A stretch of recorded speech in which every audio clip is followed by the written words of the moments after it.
Dengar dulu guys, gara-gara film ini gue sampai harus libur kerja 2 hari loh.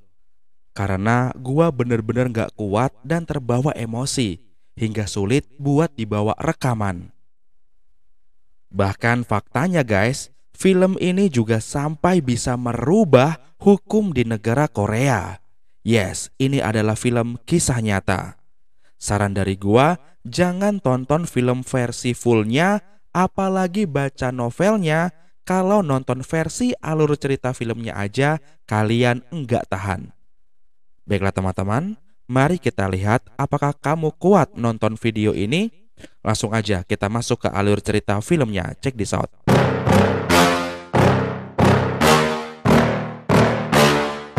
Yeah. Please tell me that I can't, that I won't, that I fail, that I'll never make it out, yeah. Please tell me all the bad.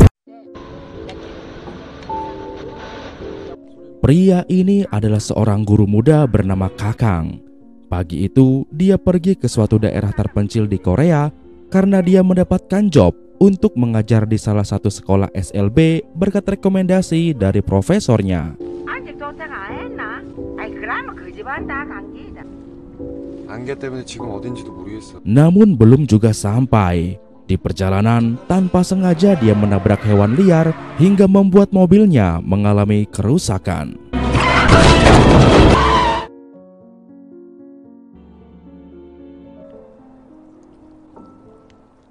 Kakang pun segera membawa mobilnya ke bengkel terdekat. Namun sayangnya saat itu bengkel sedang penuh, dan karena tak mau datang terlambat, Kakang pun memutuskan untuk mencari bengkel lain. 얼마나 더 기다려야 돼요? 좀 기다리셔야 돼. 좀 급해서요. 내일 다시. Ketika sedang mundur, tanpa sengaja mobilnya malah ditabrak lagi oleh seorang pengendara wanita, hingga mobilnya pun kini tak bisa dipakai lagi.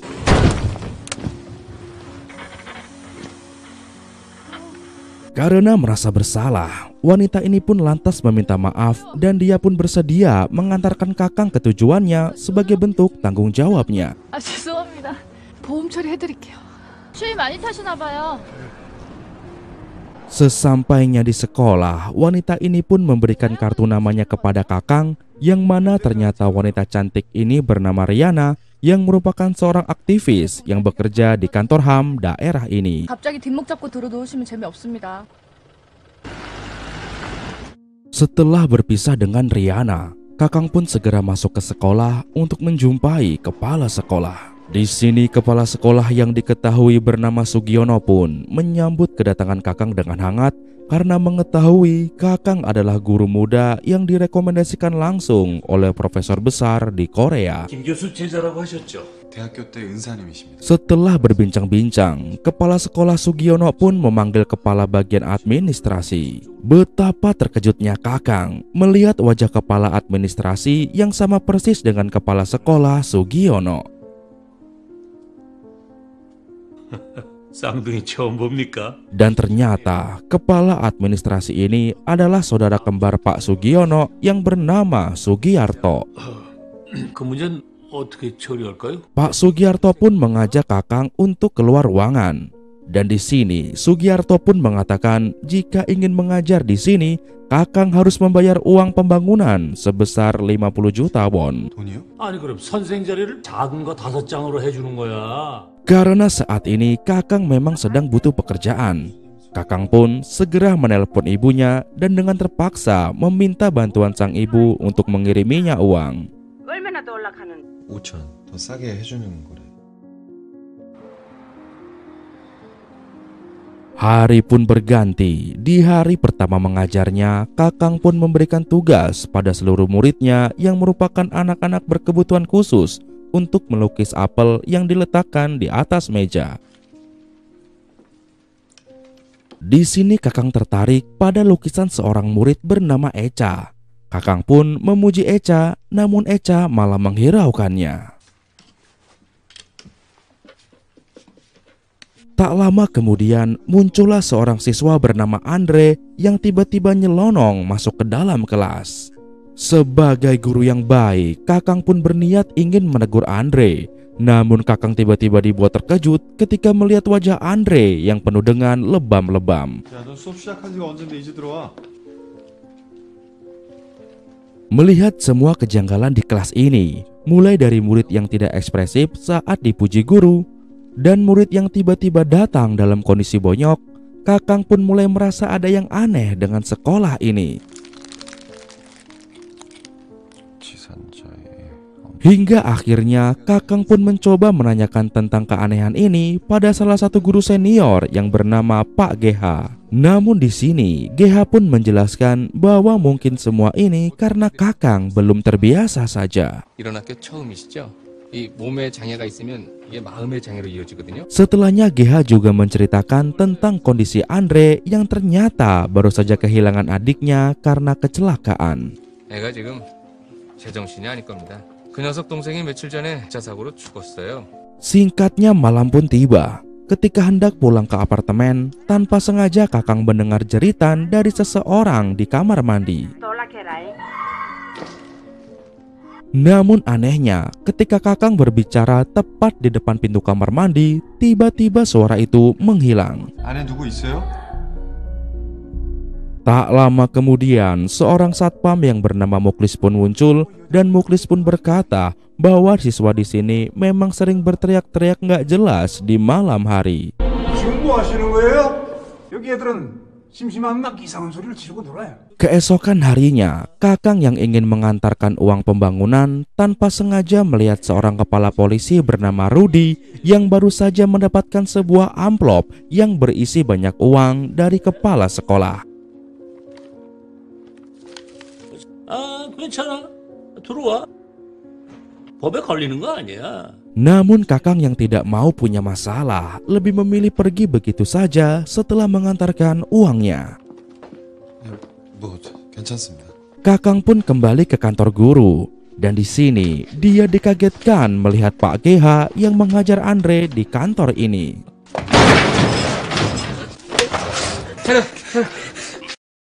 Anehnya, guru-guru di sini terlihat hanya diam saja. Namun Kakang yang tak tega pun segera berusaha menghentikan Pak GH dan bertanya apa kesalahan yang sudah Andre perbuat. 박 선생님, 무슨 일로 그러세요? Dan Pak GH pun mengatakan bahwa tadi malam diam-diam Andre sudah berani kabur dari asrama. 밤에 기숙사에서 몰래 빠져나갔어요. Di sore harinya, ketika hendak pulang, tanpa sengaja Kakang melihat salah seorang muridnya yang bernama Mila sedang duduk nangkring di atas jendela. 야, 너 거기서 뭐해? 빨리 들어가. Kakang yang khawatir muridnya akan melompat pun segera berlari ke atas lagi untuk menyelamatkan Mila. 너 뭐 하는 거야? 이거가 떨어지면 어쩌려고 그래? Untungnya Kakang masih sempat menyelamatkannya. Namun di sini anehnya terlihat wajah Mila yang begitu ketakutan seperti orang trauma. 놀라게 해서 미안해. 걱정이 돼서 그랬어. 어? Melihat itu Kakang pun berinisiatif untuk meninggalkannya. Namun tiba-tiba saja Mila pun malah menarik baju Kakang. Bukan hanya menarik baju Kakang, di sini Mila pun mengajak Kakang ke sebuah ruangan. Dan sesampainya di depan pintu ruangan itu, Mila pun kembali ke kamarnya.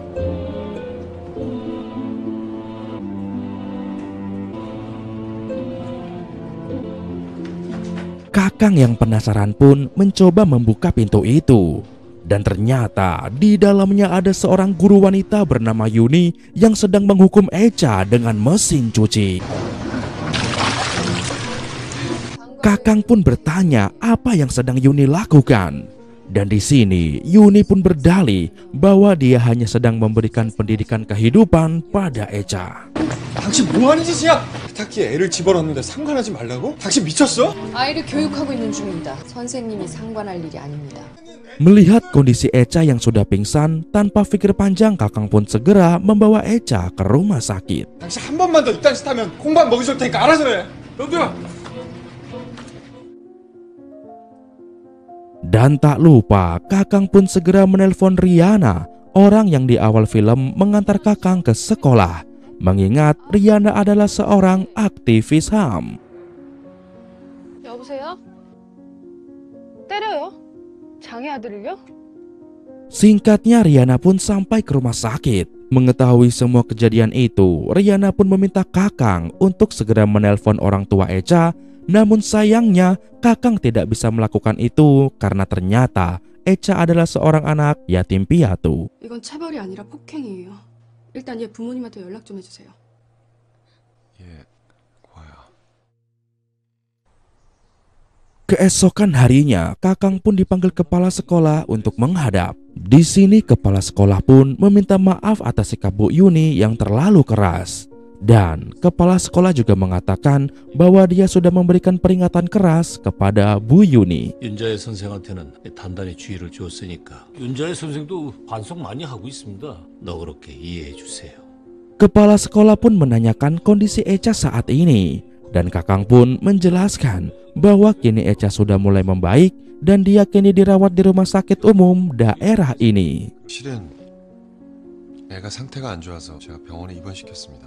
너무 걱정 안 하셔도 됩니다. Setelahnya Riana pun menelpon Kakang untuk mengajaknya bertemu di suatu tempat. 지금 나 좀 봐요. 밖에서 만나요. 그래, 알았어. Singkatnya mereka pun bertemu. Dan di sini Riana pun mengatakan bahwa Echa adalah salah satu korban biawak buntung. 연두가 했어요. 그것도 교장한테. Hal itu bisa Riana ketahui karena ternyata Echa telah menceritakan semua yang dia alami melalui selembar kertas. 어젯밤에 연두가 직접 써준 거예요. Dalam kertas itu, Echa juga menuliskan alasan Bu Guru Yuni memberikannya hukuman yang begitu keras. Semua itu tak lain dan tak bukan karena ternyata Bu Yuni cemburu setiap kali kepala sekolah memperkodot Echa. 교장한테 꼬리치면 죽여버린다고. Ya, di sini akhirnya terungkap dua fakta sekaligus, bahwa ternyata sang biawak buntung itu adalah kepala sekolah dan Bu Yuni itu ternyata selingkuhannya kepala sekolah. 윤자애랑 교장이 애인 사이라는 거예요. Namun ternyata tidak sampai di situ saja guys. Karena ternyata dalam kertas itu Echa juga menjelaskan bahwa Mila dan juga Andre termasuk korban para guru-guru cap biawak ini.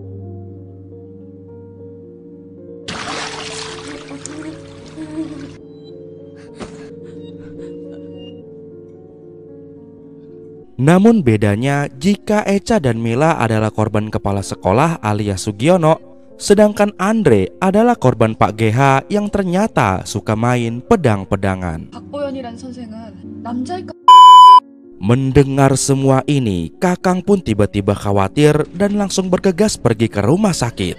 Namun sayangnya Sugiono, Yuni dan GH ternyata sudah sampai di sana duluan. 여기 김연두란 여자애 입원해 있죠. Ketiga demit ini pun segera menuju ruang Echa dirawat untuk menculiknya. Namun untungnya Echa berhasil bersembunyi di dalam lemari hingga Pak Kakang dan juga Riana datang kembali.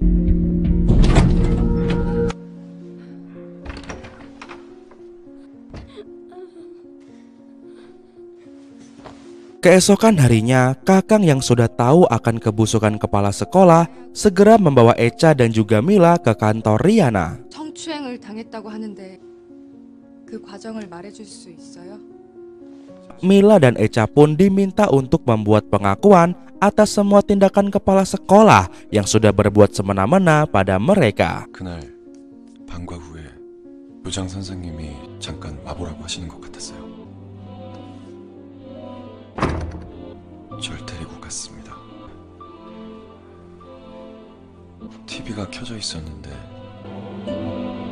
여자랑 남자가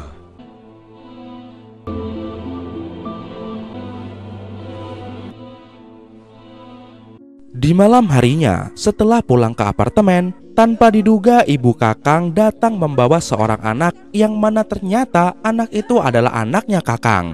Karena ternyata Kakang adalah seorang duda muda. 뭐야 연락도 없이. Adapun kedatangan mereka adalah untuk mengadakan peringatan 1000 hari kematian istrinya Kakang. Dan di sini ibu juga menyiapkan sebuah bunga sebagai ucapan terima kasih kepada kepala sekolah karena telah mau menerima Kakang bekerja di sekolahnya. 오늘 소령의 기일이다. 그단 새 까먹나? Hari pun berganti. Pagi itu, terlihat Riana yang mendatangi kantor dinas pendidikan untuk melaporkan kejadian yang sudah menimpa Mila dan juga Echa. 정식으로 자해학원 이사장을 해임하고 Namun, tanpa rasa peri kemanusiaan, di sini pihak pendidikan malah mengatakan bahwa mereka tidak bisa memproses kasus ini sebab kejadian jahat itu terjadi di luar jam sekolah. Maka dengan begitu, kejadian tersebut bukan lagi tanggung jawab dinas pendidikan. 반가우면 저희 소관이 아니네요.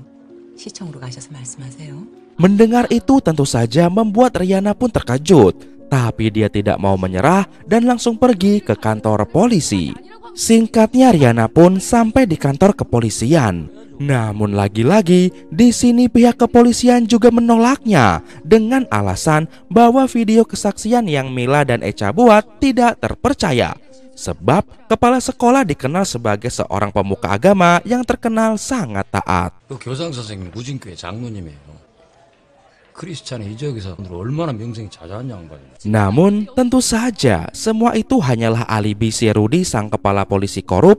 Karena ternyata setiap bulan si Rudy selalu dapat uang tutup mulut dari kepala sekolah Sugiono supaya si Sugiono bebas merusak kehormatan siswa-siswinya. 그분 엊그저께 도지사한테 표창장까지 받는 양반이에요. 어떻게 김호걸 애기들 말만 듣고 그분한테 수갑을 채웁니까? Hampir saja Riana menyerah. Namun untungnya tak lama kemudian dia mendapat telepon dari pihak media yang mengatakan bahwa mereka siap mempublikasikan kasus ini. 서관사, 서울에 있는 방송국에서 우리 사건 취재하겠다고 연락이 왔어. 알았어요. 바로 갈게요.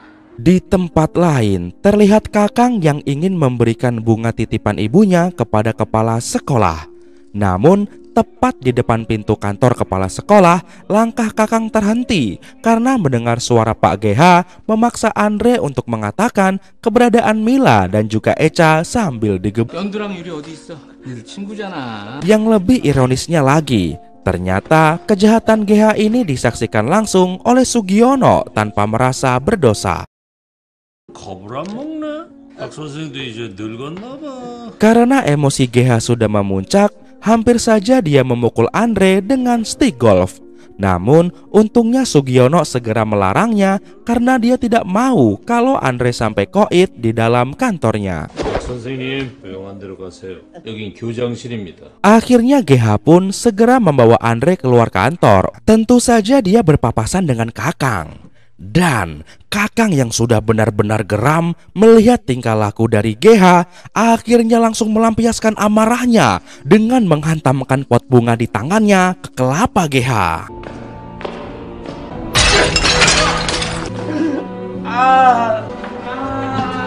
Setelahnya Kakang pun langsung membawa Andre ke kantor Riana. Dan di sini Andre pun langsung dimintai keterangan sambil direkam supaya bisa dijadikan barang bukti dan bahan laporan. 동생이 죽기 전에 무슨 일이 있었는지 말해줄 수 있어요? Di sini akhirnya terungkap sebuah fakta yang begitu teramat pedih, yang mana diketahui selama ini Andre dan mendiang adiknya tinggal di asrama sekolah. Dan di setiap sore harinya mereka selalu dijemput oleh GH ke rumahnya dengan alibi untuk belajar. Padahal aslinya mereka malah dirudal paksa. 박보현 선생님이 집에 같이 가자고 했습니다.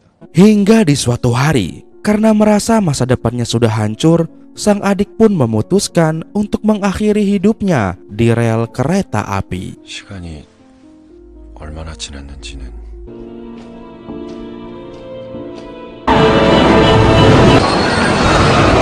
Beberapa hari kemudian, kesaksian Mila, Echa, dan Andre pun mulai dipublikasikan oleh media. Dan ternyata kasus ini banyak menarik perhatian orang-orang di seluruh Korea. 반항하거나 도망칠 수는 없었어요? 안 간다고 하면 때렸습니다. Hingga akhirnya Sugiono, Sugiarto, dan juga GH ditangkap oleh pihak kepolisian tanpa butuh waktu lama. 빨리 네 서장하고 친구야. 너 이름 뭐야? 장영사. 지금 뭐 하는 짓이야? 걱정하지 말아요. 오빠들 뭐하면 안 돼. Namun, ternyata semua aksi penangkapan itu hanyalah formalitas saja supaya publik tidak memanas. Dan semua itu tentu saja sudah diatur oleh Rudy, si polisi korup. 그 변호사 찾기 전까지는 아는 인맥 다 동원해서 이제 막 자출신 변호사를 찾으세요. 알아들으시겠어요? Beberapa hari kemudian, kasus ini pun akhirnya sampai ke persidangan. Namun, dengan begitu angkuhnya, ketiga orang ini pun bersikeras mengatakan bahwa mereka tidak bersalah. 어릴 때부터 저희 형제들은 한순간도 잊은 적이 없습니다. 이 며칠 동안 저는 치욕에 떨며 Sementara itu di luar pengadilan, dengan begitu tidak masuk akalnya, terlihat para warga sekitar yang datang untuk mendukung kepala sekolah. Mereka semua berdalih bahwa mereka tidak percaya jika seorang pemuka agama seperti kepala sekolah melakukan tindakan sehina itu. 불철주야 저희 교회와 고진시를 위해 노력하신 분들이십니다. 지난 수십 년간 불철주야 노력하신 분들이십니다. 이런 분들을 포함하는 저 불실한 세력들을 Kembali ke gedung pengadilan, tiba-tiba saja datanglah seorang wanita tua yang menghampiri Kakang, lalu menampar serta meludahi Kakang. 니들 같이 더러운 것들 눈에는 더러운 것만 보이지? Wanita tua ini mengatakan bahwa dia tidak terima tindakan Kakang yang dianggap telah memfitnah suaminya. Dan ternyata wanita tua ini adalah istri dari Sugiono, si kepala sekolah. 나 이강수 교장 마누라 다니냐? 왜? 이 마귀 같은 놈아! Singkatnya, hari kedua persidangan pun dimulai. Kali ini pengadilan mendatangkan dua orang saksi, yaitu Muklis si satpam sekolah dan juga seorang dokter yang telah mengeluarkan hasil visum Echa dan Mila yang telah dirusak kehormatannya. 증인 오정식 양심에 따라 숨기거나 보태지 아니하고 만일 거짓말을 하면 맹세합니다. Di sini sang satpam pun bersaksi bahwa dia tidak pernah melihat ada tindakan kekerasan di sekolah. Dan tentu saja kesaksiannya adalah suatu kebohongan karena dia sudah disogok oleh si Sugiono. 교장이나 행정실장이 끌고 들어간 것을 본 적이 있습니까? 그런 건 보지 못했어요. Setelah mendapatkan hasil yang mengecewakan, Kakang pun membawa anak-anak ke pinggir pantai untuk menenangkan pikiran bersama.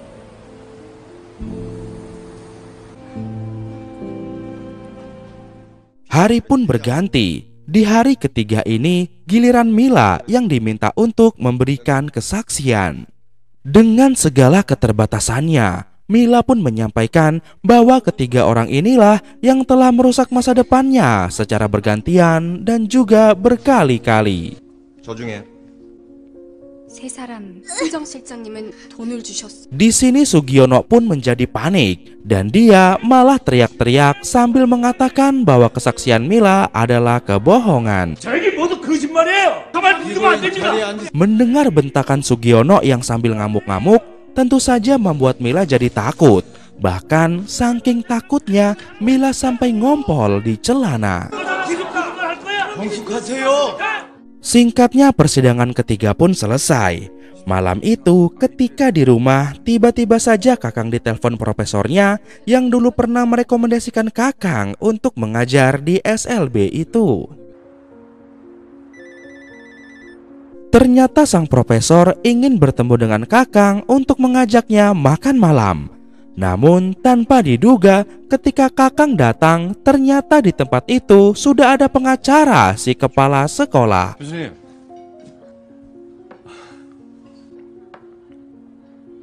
Tanpa basa-basi, si pengacara pun meminta Kakang untuk menutup kasus ini. Dan dia siap membayar Kakang dengan uang yang sangat banyak jika Kakang mau menutup kasus ini. 이 연두형이랑 합의를 보는데 이런 일에 계속 휘말리는 거 자네한테 득될 게 없어. Dan tentu saja, Kakang yang masih punya hati nurani pun langsung menolak tawaran itu. 죄송합니다 교수님. 제가 일이 좀 있어서 먼저 일어나겠습니다.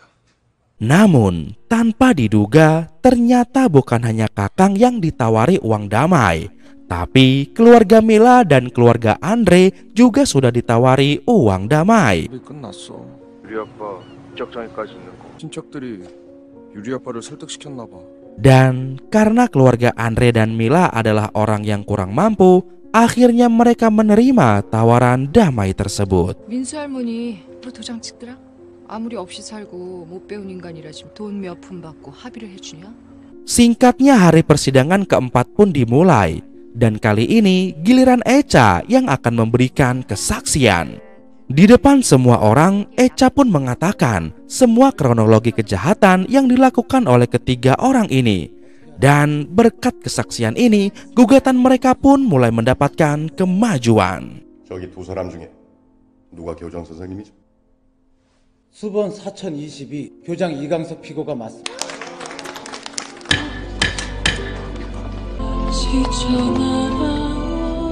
Meski begitu, di malam harinya, Andre pun datang menghampiri Kakang. Dan dengan bersemangat, dia mengatakan bahwa persiapan Andre benar-benar sudah matang untuk persidangan besok.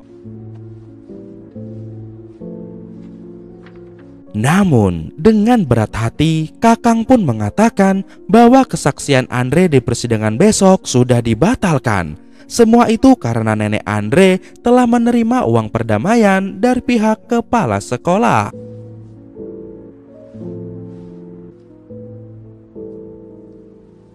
Dan mengetahui itu, semangat Andre pun menjadi hancur seketika.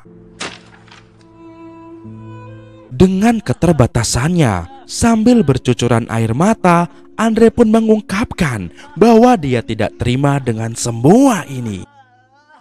Kakang yang mengerti perasaan Andre pun lantas memeluk Andre sambil meminta maaf atas keterbatasannya.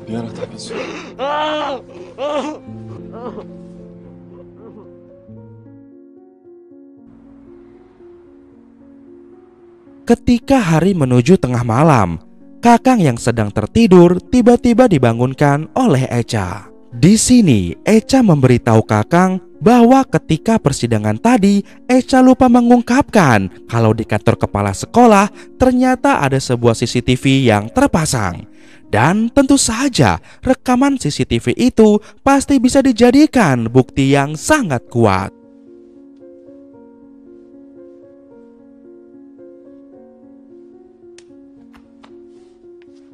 Mendengar itu, tanpa pikir panjang, Kakang pun langsung pergi ke sekolah untuk menyelinap dan mengambil rekaman CCTV tersebut bersama Riana.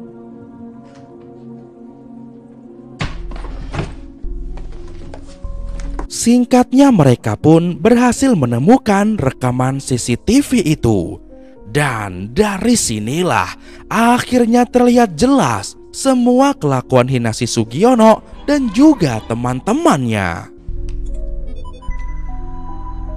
Hingga pagi pun tiba. Sebelum pergi ke persidangan, Kakang dan Riana pun terlebih dahulu pergi ke kantor pengacara mereka dan memberikan rekaman CCTV itu supaya nantinya sang pengacara bisa menampilkan isi rekaman CCTV itu di persidangan. 이런 확실한 물증까지 있다면 합의와 상관없이 처벌이 가능해요. Setelahnya mereka pun pergi ke persidangan untuk melanjutkan sidang mereka. 엄벌에 처해야 마땅하다. Singkatnya, hakim kini sudah memiliki keputusan, yaitu para pelaku ini akan dijatuhi hukuman yang berat.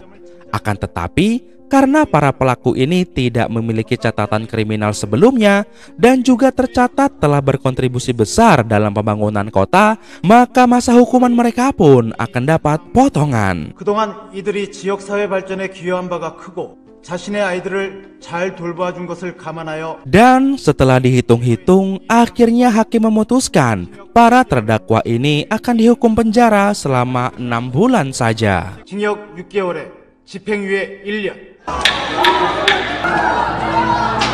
Mendengar keputusan yang menyakitkan ini, akhirnya Kakang pun menyadari bahwa ternyata hampir semua orang di dalam ruangan ini sudah dibeli oleh Sugiono, si kepala sekolah.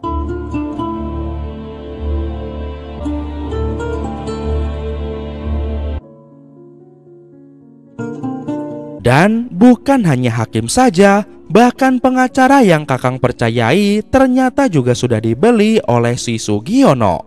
Semua itu terbukti karena sepanjang persidangan sang pengacara sama sekali tidak menampilkan bukti CCTV-nya.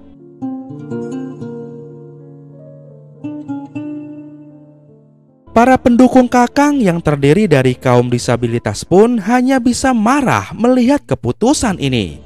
Namun apalah daya, karena lawan mereka adalah orang-orang zolim yang diberi jabatan.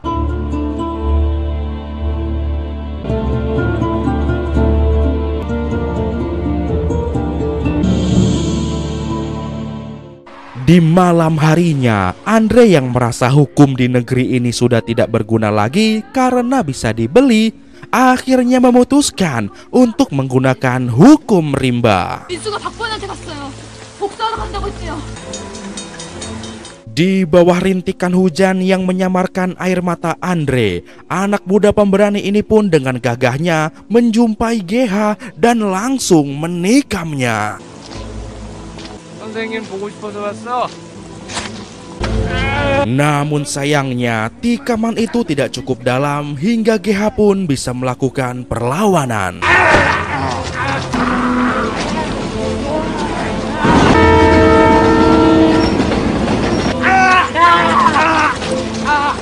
Pergelutan pun tak dapat dihindarkan.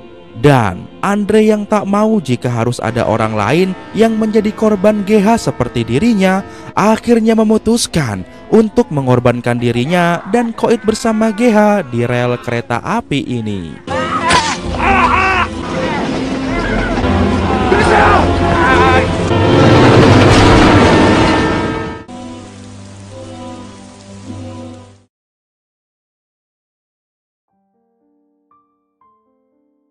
Singkat cerita, beberapa hari setelah kejadian itu, Kakang bersama para aktivis HAM pun berkumpul tepat di depan pengadilan. Dan ketika hakim datang, para aktivis pun melakukan protes keras hingga kerusuhan pun terjadi di sini.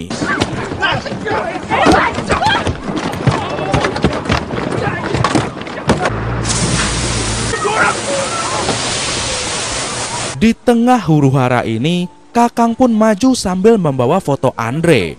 Dan di sini Kakang mengatakan, anak ini tidak bisa mendengar dan berbicara. Nama anak ini adalah Andre. 야, 얘 이름은 민수라고 합니다. 들을 수도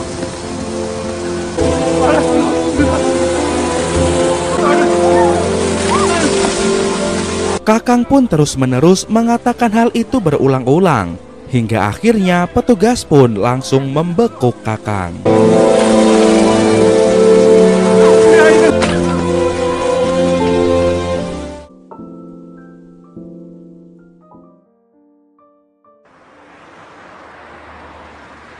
Singkat cerita, 1 tahun pun berlalu.